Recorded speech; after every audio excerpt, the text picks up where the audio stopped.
Subscribe करिए हमारे channel target UP TET CTET को और बेल आइकन को दबाइए।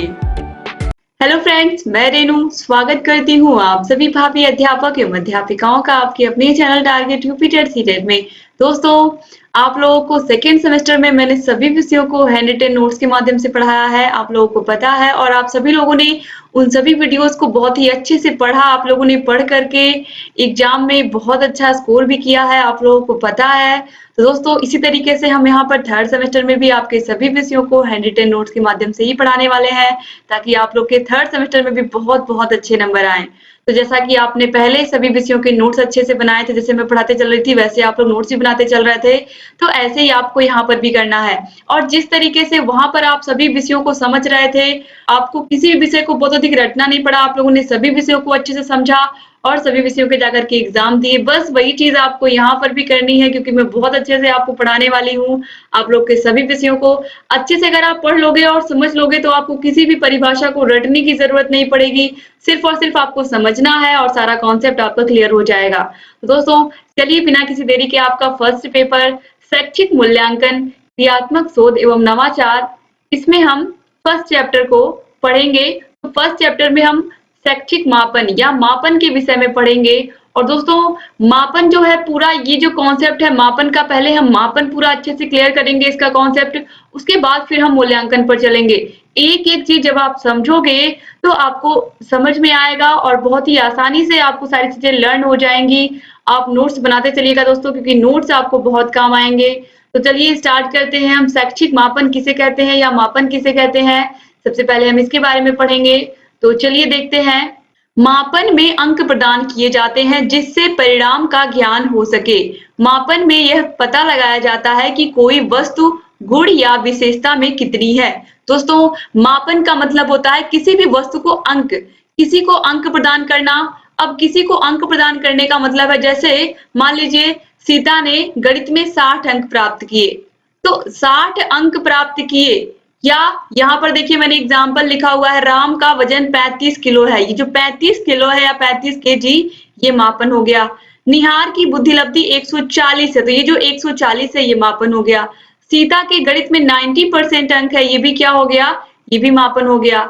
अब दोस्तों यहाँ पर देखिए, चाहे ये सीता के 60 अंक हो या सीता के गणित में 90% अंक हो, ये सभी यहाँ पर जितनी चीजें लिखी गई है ये सभी क्या है, मापन है। इसे ही हम क्या कहते हैं, मापन। अंक प्रदान करने को ही हम क्या कहते हैं, मापन कहते हैं। और ये चीज आप लोग, चाहे आप लोग का स्कूल रहा हो, चाहे आप लोग का कॉलेज रहा हो, आप लोग ट्रेनिंग कर रहे हो, आप लोग सब जगह देख रहे हो, अभी आप लोग के साथ यही सारी चीजें हो रही हैं। आप देख रहे हो सारा खेल क्या है, यही अंक का ही है। आप देख रहे हो जब से आप छोटे से लेकर के जब से आप बड़े हुए, धीरे धीरे आप इस तरीके, अब आप डीएलएड कर रहे हो तो आप देख रहे हो हर जगह आपको क्या मिल रहा है, अंक ही तो मिल रहा है। आपको क्या प्रदान किया जा रहा है, अंक प्रदान किया जा रहा है। ठीक है, तो जहां पर भी आपको अंक प्रदान किया गया उसे क्या कहा गया, मापन कहा गया। सिर्फ अंकों की बात मैं कर रही हूँ, अंकों की बात। ठीक है, जितने भी विषय की आपने किसी भी विषय की परीक्षा दी, उस विषय में आपको जो अंक मिले हैं, सिर्फ मैं परीक्षा की बात कर रही हूँ। आपने एग्जाम दिया, एग्जाम के बाद आपको जो नंबर मिले उस परीक्षा में, वो क्या हो गए आपके, आपका क्या हुआ, मापन हुआ। सिर्फ और सिर्फ उस विषय की बात कर रही हूँ, पर्टिकुलर हिंदी विषय में। मान लीजिए आपको प्रश्न पत्र मिला, आपने प्रश्नों का आंसर लिखा और उस प्रश्नों के आंसर पर आपको नंबर मिल गए, तो वो जो नंबर मिले, चाहे 60 नंबर मिले हो, चाहे 70 नंबर मिले हो, चाहे 80 नंबर मिले हो, ये जो नंबर है आपके, ये क्या बता रहे हैं, आपका मापन बता रहे हैं। ठीक है, सिर्फ और सिर्फ परीक्षा में लिखे गए प्रश्नों के उत्तर के आधार पर आपको जो नंबर मिले, ये क्या हो गए, आपके मापन के अंतर्गत आ गए। अब यहाँ पर मापन की कुछ परिभाषाएं दी गई हैं, इसका क्या मतलब है, और इन परिभाषाओं को याद करना बहुत जरूरी है आप लोगों के लिए। तो चलिए हम केवल समझेंगे अच्छे से, और खासकर स्टीवेंस की जो परिभाषा है, ये कभी कभी आपको स्टीवेंसन भी लिखा हुआ मिलता है, तो कंफ्यूज ना होइएगा दोस्तों। तो चलिए स्टार्ट करते हैं हम, क्या है इनकी परिभाषा, और ये बार बार एग्जाम में पूछी जाती है।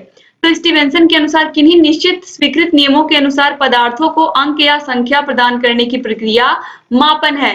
अभी आपने क्या देखा परिभाषा में, कि मापन में अंक प्रदान किया जाता है।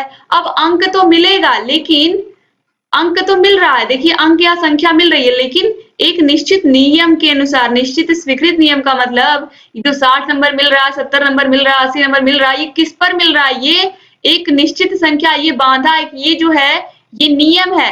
100 नंबर में मिल रहा है, 60 नंबर, 70 नंबर और 80 नंबर। ठीक है, तो ये नियम बन गया कि हाँ इसी 100 नंबर में, अब आप इस 100 में से 101 नंबर नहीं दे सकते किसी बच्चे को। ये स्वीकृत नियम है कि 100 नंबर में से ही आपको सारे नंबर बच्चों को देने हैं, क्योंकि आपने पेपर कितने नंबर का बनाया है, 100 नंबर का बनाया है। तो ये जो 100 नंबर यानी कि एक निश्चित नियम के अनुसार जो हम किसी को अंक प्रदान कर रहे हैं, किसी बच्चे को, किसी को हमने 60 नंबर दे दिया, किसी को 70 नंबर दे दिया, किसी ने 80 नंबर प्राप्त किया, ये जो नंबर है ये क्या है, मापन है किसी बच्चे का, ठीक है। लेकिन स्वीकृत नियम यानी कि एक निश्चित नियम के अनुसार, जैसे कि टेट का एग्जाम होता है, यूपी टेट का 150 नंबर का, तो 150 में कोई 125 पाया है, कोई 130 पाया है, कोई 111 पाया है। तो इस तरीके से यहाँ पर ये क्या है, 150 टोटल नंबर है ना, इसी में से तो बच्चा प्राप्त करेगा, इससे 151 तो पा नहीं जाएगा, 152 तो पा नहीं जाएगा। तो ये जो स्वीकृत नियम होते हैं, इन स्वीकृत नियमों के अनुसार ही पदार्थों को हमें अंक देना होता है या संख्या प्रदान करना होता है किसी भी बच्चे को। अब देखिए रॉस के अनुसार क्या है, मापन एक परिमाणीकरण की प्रक्रिया है, यानी कि किसी को अंक प्रदान करने की ही प्रक्रिया ही क्या है, मापन है। अब जेपी गिलफोर्ड की क्या परिभाषा, निश्चित नियमों के अनुसार, यहाँ पर भी देखिए वही बात कि नियम क्या है, फिक्स कर दिया 150 नंबर का पेपर है और उसी के अनुसार वस्तु या घटनाओं को अंक प्रदान करना ही मापन है। तो स्टीवेंस और जेपी गिलफोर्ड की परिभाषा काफी हद तक मिलती जुलती है। यहाँ पर स्वीकृत नियमों की बात की गई है स्टीवेंसन के द्वारा, स्टीवेंसन स्वीकृत और जेपी गिलफोर्ड निश्चित नियमों के अनुसार, यहाँ पर निश्चित बात की गई है। अब इसके बाद देखिए दोस्तों, इतनी चीजें आपको समझ में आ गई। अब मापन के अंग क्या क्या होते हैं, सिंपल सी चीज है, मापन कुछ नहीं, आप सिंपल से समझिए मापन के अंग में कौन कौन होगा, जिस बच्चे का मापन किया जा रहा है यानी कि स्टूडेंट हो गया।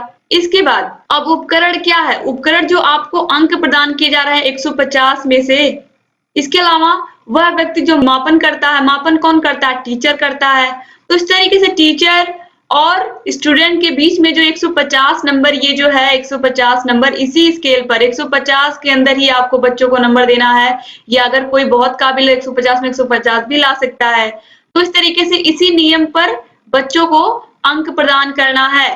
तो इस तरीके से मापन के अंग में कौन कौन आ जाएगा, वह वस्तु यानी कि स्टूडेंट जिसका मापन होना है, और जो मापेगा यानी कि टीचर, और जितने नंबर पर मापना है बच्चों को वो। तो इस तरीके से यहाँ पर ये तीनों अंग हो गए। अब शैक्षिक मापन के चरों में गुणात्मक चर होता है और मात्रात्मक चर होता है। अब गुणात्मक और मात्रात्मक के अंतर्गत क्या आता है, गुणात्मक में दोस्तों आते हैं जैसे कि स्त्रियों और पुरुषों को अलग अलग वर्गों में डिवाइड करना, इसके अलावा आर्ट और साइंस के बच्चों को अलग अलग कैटेगरी में डिवाइड करना, इसके अलावा ऐसे लोग जो अलग अलग धर्मों से संबंधित हैं उन्हें अलग अलग ग्रुपों में रखना, या इस तरीके से अगर आपको कहीं पर भी इस तरीके से गुण के आधार पर कह सकते हैं हम, अगर लोगों को अलग अलग वर्गों में रखना है तो उसे हम क्या कहेंगे, गुणात्मक चर कहेंगे। इसमें सबसे अच्छा एग्जाम्पल है कि कला वर्ग के बच्चों को और विज्ञान वर्ग के बच्चों को अलग अलग कैटेगरी में डिवाइड कर देना कक्षा में, और इस तरीके से ये क्या बता रहा है, गुण बता रहा है किसी भी व्यक्ति का, या लिंग के आधार पर उन्हें अलग अलग वर्गों में कर देना, स्त्री वर्ग, पुरुष वर्ग। तो ये सभी चीजें किसके अंतर्गत आएंगी, गुणात्मक चर के अंतर्गत आएंगी। अब यहाँ पर है मात्रात्मक चर। मात्रात्मक चर के अंतर्गत बहुत सारी चीजें आ जाएंगी, जैसे कि क्लास में बच्चों की संख्या, इसके अलावा किसी व्यक्ति का वजन, किसी की लंबाई आ जाएगी इसके अंतर्गत, और किसी की मासिक आय की बात करना कि वह व्यक्ति मंथ में कितनी सैलरी पाता है। ये सभी चीजें मात्रात्मक चर के अंतर्गत आती हैं। तो ये सभी चीजें आप याद रखिएगा कि मात्रात्मक चर के अंतर्गत क्या क्या चीजें आती हैं। अब ये जो मात्रात्मक चर है दोस्तों, ये भी दो प्रकार का होता है। इसे दो प्रकार इसमें डिवाइड किया गया है, सतत चर और असतत चर। तो यहाँ पर आपने चीजों को समझ लिया है, अब बहुत ही आसानी से आप समझेंगे। अब ये जो मात्रात्मक चर होता है, इसमें चरों की संख्या 2 होती है, तो सतत चर और असतत चर, ठीक है। यहाँ पर आप कंफ्यूज मत होइएगा। ये जो मापन होता है, शैक्षिक मापन, इसके 2 चर होते हैं, गुणात्मक चर और मात्रात्मक चर। अब ये जो मात्रात्मक चर है, इसी में सतत चर और असतत चर हैं। तो अगर आप चाहें तो यहाँ पर आप लिख सकते हैं कि मात्रात्मक मापन में चरों की संख्या कितनी होती है। तो मात्रात्मक मापन में चरों की संख्या 2 होती है। कौन कौन, सतत चर और असतत चर। अब देखिए यहाँ पर बहुत ही आसान है, आप इसको देख करके ही समझ जाएंगे। देखिए सतत चर के द्वारा किसी एक बिंदु से दूसरे बिंदु के बीच के सभी मानों को प्राप्त कर सकते हैं। जैसे कि रोहन का भार 7.5 किलोग्राम है, यानी कि रोहन का भार 7.5 किलोग्राम है और सीमा की लंबाई 5.4 फुट है। यानी कि यहाँ पर हम केवल 60 केजी या 70 केजी नहीं लिख सकते हैं, बल्कि हम 60.1 केजी, 60.2 केजी, 60.3 केजी इस तरीके से भी हम भार को लिख सकते हैं। लंबाई को हम लिख सकते हैं 5.4 फुट, 5.5 फुट, 5.6 फुट, इस तरीके से 5.7 फुट, इस तरीके से हम लिख सकते हैं सतत चर को। ठीक है, तो चाहे भार हो चाहे लंबाई हो, जिसमें भी हम एक एक पॉइंट के मानों को भी लिख सकते हैं, यानी कि जितने भी बीच के मान हैं उन्हें भी हम ज्ञात कर सकते हैं। ये नहीं कि केवल 60 किलो या 61 किलो, 62 किलो केवल पूर्णांक में ही नहीं, बल्कि हम इन्हें दशमलव में भी प्रदर्शित कर सकते हैं, हर एक बिंदु के मान को ज्ञात कर सकते हैं। तो उस चर को हम क्या कहते हैं? सतत चर कहते हैं। उम्मीद करती हूँ आपको समझ में आया होगा कि सतत चर क्या होता है। किसी एक बिंदु से दूसरे बिंदु के बीच के सभी मानों को हम प्राप्त कर सकते हैं, ये होते हैं सतत चर। इसमें भार, लंबाई, ये सभी चीजें आती हैं कि किसी का भार कुछ भी हो सकता है भाई, किसी के भार को आप फिक्स तो कर नहीं सकते कि हाँ अब व्यक्ति इतना ही मोटा होगा या इतना ही पतला होगा, इससे पतला व्यक्ति नहीं हो सकता, इससे मोटा व्यक्ति नहीं हो सकता, ये तो हम नहीं कह सकते। और भार तो पॉइंट में भी जाएगा, जरूरी नहीं कि केवल किसी का भार 60 हो, 60 से बिल्कुल आगे पीछे ना हो, तुरंत 61 हो जाए, 62 हो जाए, तो इस तरीके से ऐसा नहीं होता ना। तो इसलिए दोस्तों यहाँ पर आप देखिए जो भार और लंबाई होता है, इसे हम इस तरीके से भी लिख सकते हैं, मतलब इन्हें हम दशमलव में भी लिख सकते हैं, इनके सभी मानों को हम काउंट कर सकते हैं। अब जो असतत चर होता है, ये क्या होता है? असतत चर ये तो और भी सिंपल है। कैसे? इसमें देखिए असतत चर में संख्याएं पूर्णांक रूप में ही हो सकती हैं, अर्थात असतत चर में प्रयुक्त संख्याएं निकटस्थ प्रकृति की होती हैं। यानी कि जो असतत चर होता है इसमें संख्याएं हमेशा पूर्णांक रूप में होती हैं। पूर्णांक रूप में होने का मतलब है इसको हम आधा या पौना नहीं कहेंगे, 1/2 में नहीं हम इसको बांट सकते, इसे हम पॉइंट में नहीं लिख सकते हैं। जैसे कि किसी परिवार में बच्चों की संख्या 5 है, तो हम इस तरीके से 5.5, 5.5 नहीं लिख सकते हैं, 6.5 नहीं लिख सकते हम। किसी भी परिवार में जो बच्चों की संख्या होगी वो पूर्णांक ही तो होगी, या तो 5 होंगे या तो सीधे 6 होंगे, अब 5.5 तो होंगे नहीं। तो ये क्या होता है? ये जो असतत चर होता है इसमें क्या होती है? संख्या पूर्णांक होती है। इसमें चीजें क्या होती हैं? बिल्कुल क्लियर होती हैं, इसमें दशमलव का कोई खेल नहीं होता, इसमें जो है बिल्कुल पूरा है। तो बच्चों की संख्या क्या हो गई? फिक्स हो गई कि हाँ घर में 5 ही है। अब देखिए विद्यालय में कमरों की संख्या 10 है। कमरों की संख्या कितनी है? 10 है। अब विद्यालय में कमरों की संख्या 10 है, अब 10.5 तो नहीं हो सकता ना, 10.5 तो नहीं हो सकता ना, या 9.5 तो नहीं हो सकता ना, एकदम एग्जैक्टली कितनी है? 10 है। कमरों की संख्या हो चाहे परिवार में बच्चों की संख्या हो। इसके अलावा कोई किताब है, किताब में पेजों की संख्या क्या होगी? पेजों की संख्या क्या होगी किताब में? पृष्ठों की संख्या क्या होगी? पेजों की संख्या भी क्या होगी? पूर्णांक ही तो होगी। तो ये चाहे 100 पेज की किताब हो चाहे 200 पेज की किताब हो, अब 250 पेज तो होंगे नहीं उसमें। तो इस तरीके से पेजों की संख्या, पृष्ठों की संख्या क्या होगी? पूरी होगी। करेक्ट, मतलब ये भी क्या होगा? असतत चर होगा। तो दोस्तों इस तरीके से आज हमने क्या सीखा? आज हमने सीखा कि मापन किसे कहते हैं, मापन में हम क्या करते हैं, मापन में हम किसी भी वस्तु को अंक प्रदान करते हैं, अंक प्रदान करने को ही हम क्या कहते हैं? मापन कहते हैं। और मापन हम एक निश्चित नियम के अनुसार करते हैं, एक निश्चित नियम होता है, उसी नियम के आधार पर ही हम किसी वस्तु को हम अंक प्रदान करते हैं या संख्या प्रदान करते हैं। और हमने स्टीवेंस की परिभाषा देखी, इसके अलावा हमने मापन के अंग देखे, स्टूडेंट का हम मापन कर रहे हैं, कौन कर रहा है? टीचर कर रहा है, किस स्केल पर कर रहा है, किस उपकरण पर कर रहा है, या किस विधि से कर रहा है। हमने मापन के अंग देख लिए। इसके अलावा मापन, शैक्षिक मापन के चरों में गुणात्मक चर और मात्रात्मक चर, और मात्रात्मक चर के अंतर्गत भी सतत चर और असतत चर। असतत चर में क्या होता है? हर एक बिंदु को हम माप सकते हैं, जिसमें भार आता है, लंबाई आती है। और असतत चर में हम यहाँ पर हम क्या कर सकते हैं? केवल वस्तुओं को हम पूर्णांक में ही माप सकते हैं। पूर्णांक का मतलब परिवार में बच्चों की संख्या, कमरों की संख्या, और किसी भी बुक में जो पेजों की संख्या है, ये क्या है? ये भी पूर्णांक है, यानी कि ये भी निश्चित है। इस तरीके से हमने देखा सतत चर और असतत चर। अब हम यहाँ पर कुछ क्वेश्चंस देखेंगे। रीता ने भाषा में 60 अंक प्राप्त किया है। अब ये 60 अंक प्राप्त करना क्या है आप लोग बताइए, मापन है, मूल्यांकन है, परीक्षण है या उपलब्धि है? 60 अंक प्राप्त किया है। अभी मैंने बताया है कि अंक प्रदान करना ही क्या होता है, अंक प्रदान करने को ही हम क्या कहते हैं, मापन कहते हैं। तो ऑप्शन 1 जो है ये बिल्कुल सही होगा। फिर है मापन के चरों की संख्या कितनी होती है, 3, 1, 2 या फिर 4? तो मापन के चरों की संख्या अभी आपने देखा है, अगर यहाँ पर मात्रात्मक पूछा होता तो भी आंसर 2 ही होता, अगर केवल मापन के चरों की संख्या पूछा है तो भी 2 ही होगा। मापन के चरों में गुणात्मक और मात्रात्मक चर, और मात्रात्मक चर के अंतर्गत भी सतत चर और असतत चर, तो 2 ही होंगे, तो इसीलिए ऑप्शन 3 जो है ये बिल्कुल सही है। अब दोस्तों उम्मीद करती हूँ यहाँ पर जितना अभी मैंने आपको पढ़ाया समझ में आया होगा, और जो यहाँ पर स्टीवेंस की परिभाषा है इसे आप जरूर याद रखिएगा कि किन्हीं निश्चित स्वीकृत नियमों के अनुसार पदार्थों को अंक प्रदान करना ही मापन है। ये बहुत बार एग्जाम में पूछा गया है, तो आप लोग इसको याद रखिएगा आपके मापन में। अब हम पढ़ेंगे मापन में के कौन कौन से स्तर होते हैं, मापन के प्रकार क्या होते हैं, फिर मापन के स्तर कौन कौन से हैं।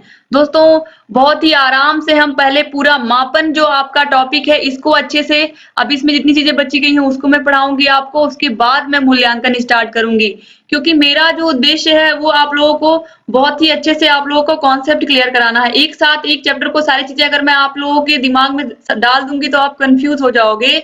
आप लोग आराम से पढ़ते हुए चलिए, मापन के हर एक बिंदु को मैं क्लियर कर दूंगी। जो मूल्यांकन है वो उसके अंतर्गत मापन ही आता है सबसे पहले, यानी कि जो मूल्यांकन है इसके पहले आपको मापन को पढ़ना बहुत जरूरी है। ये जो मापन है ये मूल्यांकन के अंतर्गत ही आता है, तो अगर आपने मापन को अच्छे से क्लियरली पढ़ लिया तो मूल्यांकन को समझने में आपको बहुत दिक्कत नहीं होगी। तो इसलिए यहाँ पर मैं पूरा कॉन्सेप्ट आपका क्लियर कर रही हूँ, सबसे पहले आपको मापन पढ़ा रही हूँ अच्छे से। तो मापन के प्रकार और मापन के स्तर कौन कौन से हैं, ये इससे भी एग्जाम में क्वेश्चन आते हैं, तो ये भी मैं आपको क्लियर करूंगी। तो उम्मीद करती हूँ कि ये पूरा वीडियो आपको समझ में आया होगा और मापन क्या होता है आप समझ गए होंगे।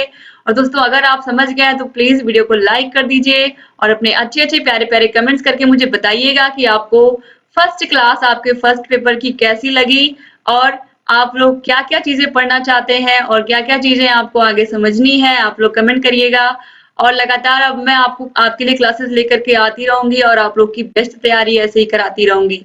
आप ऐसे चैनल से बने रहो, आप ही लोग के बदौलत आज target UP TET CTET channel पूरे डीएलएड के बच्चों की सबसे पहली पसंद बन चुकी है, और आपकी डीएलएड में नंबर 1 चैनल बन चुका है टारगेट यूपी टेट सीटेट। ये आप सभी लोगों का प्यार है, आप सभी लोगों का विश्वास है कि आप लोगों ने हमें नंबर 1 चैनल बनाया और हमें इतना प्यार और इतना स्नेह दिया। इसके लिए दोस्तों आप सभी लोगों का बहुत बहुत धन्यवाद। ऐसे चैनल से बने रहिए दोस्तों। आप लोगों को पता है कि हम आपको UP TET, super TET, C TET सबकी तैयारी करवाने वाले हैं, और हमारा एक ही उद्देश्य है, आप में से हर एक बच्चा शिक्षक बने, हर एक बच्चा प्राइमरी का मास्टर बने और अपने सपनों को साकार करे। तो इसके लिए आपको हमारे चैनल से ऐसे ही बने रहना होगा और सभी वीडियोस को देखते रहना होगा, और जहाँ कहीं भी कोई भी समस्या है हमें बताते रहना होगा। तो एक बार फिर से आप सभी भाई बहनों का बहुत बहुत धन्यवाद। ऐसे ही चैनल से बने रहिए और सभी वीडियोस को देखते रहिए। आप लोग के लगातार ऐसे ही हम वीडियोस लेकर के आते रहेंगे और ऐसे ही आप लोग का मार्गदर्शन करते रहेंगे। एक बार फिर से आप सभी भाई बहनों का बहुत बहुत धन्यवाद। मिलते हैं नेक्स्ट वीडियो में दोस्तों। अगर अभी तक आपने चैनल को सब्सक्राइब नहीं किया है तो प्लीज चैनल को सब्सक्राइब कर दीजिए और बेल आइकन को भी प्रेस कर दीजिए, ताकि हम जो भी नई वीडियोस बनाते हैं उन सभी का नोटिफिकेशन आप लोग के पास समय से पहुंचे और आप हमारे सभी वीडियोस को बिना मिस किए देखते रहें। तो ऐसे ही चैनल से बने रहिए और सभी वीडियोस को देखते रहिए। आपको जहाँ कहीं भी कोई भी समस्या हमसे पूछते रहिए, आपकी सभी समस्याओं का समाधान टारगेट यूपी टेट चैनल करता आ रहा है और लगातार करता रहेगा। तो एक बार फिर से आप सभी का बहुत बहुत धन्यवाद दोस्तों। मिलते हैं नेक्स्ट वीडियो में, तब तक अपना ख्याल रखिएगा, अपने परिवार का ख्याल रखिएगा और ऐसे ही बने रहिएगा target UP TET CTET channel के साथ। जय हिंद दोस्तों।